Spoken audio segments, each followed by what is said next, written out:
Ane басталды. Өзіңіз көріп тұрғандай. Уже sıra batып етті, көрдіңіз ба? 5-тен өте бергенде. Енді пардашам, мінекей.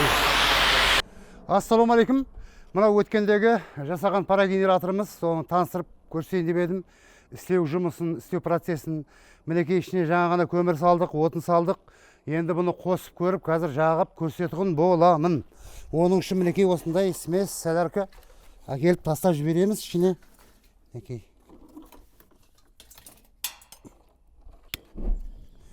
Мінекей жанды ішінде. Енді осы жерден қазір дәл мына надувной моторчығын қосамыз, астомной. Мінекей. Осылай басында кішкене түтейтұғын болады. Енді ішінде ағаш бар, смес құйдық дегендей. Енді есігін жабамыз.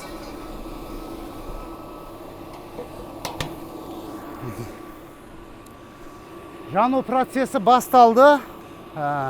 Енді мына жанында тұрған көріп тұрсаңыз, основной надувной мотор болатын болса, жанында тағы да бір мотор тұр. Бұл не үшін? Бұл форсажный мотор, форсаж.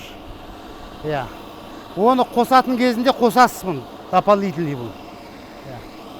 Основной бұл осы жерде тұрған надувной моторчықтың күшімен жұмыс жасайды. Өте қуатты 1,5 киловатт мощностағы надувной мотор бұл. Мына жерде автоматикасы, ана жерде колбасы. Су өзі ішінде азайса, толтырып, толса өшіріп тұрады бұл автомат. Ана жерде насос тұр жанында, ана жерде су подпитка тұр. Осылай. Бұл парогенераторымыз сағатына 1 тонна.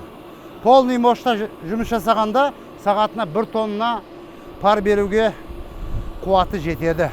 Мінекей. Давлениесі 5-ке шамаласты. Төбедегі сбрасниктер қазір sıra батып етеді. Судың температурасы 150-ге келді, мінекей. 150-ге келді. Ане басталды. Өзіңіз көріп тұрғандай. Уже sıra батып етті, көрдіңіз ба? 5-тен өте бергенде. Енді пардашам, мінекей.